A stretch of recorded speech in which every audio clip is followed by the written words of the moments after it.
continue with the next speaker, which is the Executive Secretary of the Convention on Migratory Species.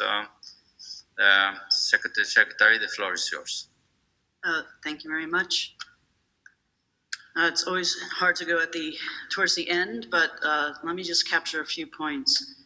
First, the fact is that development of our various institutions happen as an iterative process over time, driven by the moment, the issue that was at hand, and political will, like plastics that we're confronting now. But while we each have respective mandates, we are all facing the same drivers, and the reports of the IPCC and IPBES are there to show us, what is actually happening on the ground that needs our common attention. As we know, it's more expensive to address environmental problems at the end of the pipe, and costs are borne by nature and by society at large, not generally by the cause of the pollution. So as Carlos said in the beginning of the session, it's really about political will. It's not about finance, it's not about all the different wonderful things that we do in our MEAs, but it is about changing as environmental practitioners, all of us in this room, whether we're with government, with NGOs, working at a secretariat within the UN Environment Program, we're trying to find ways to change political will and decision-making in the governments and in the private sector to change the approaches that are driving environmental destruction.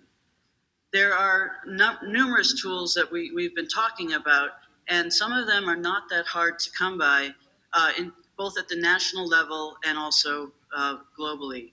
At the national level, bringing the value of environment into government decision-making is key.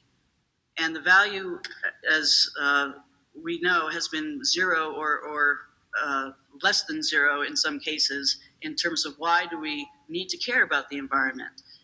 For those of you who have seen already the IPCC report, it's another sobering and very frightening report that they've done, which shows essentially that our ecosystems and our species are clearly impacted all around the world by the status quo.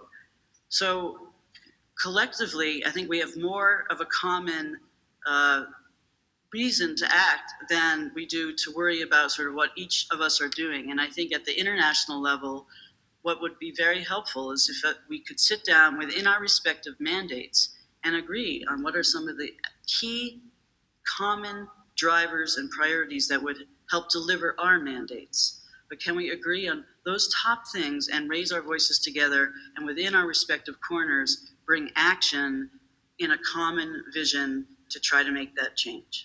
Thank you very much. Thanks to you.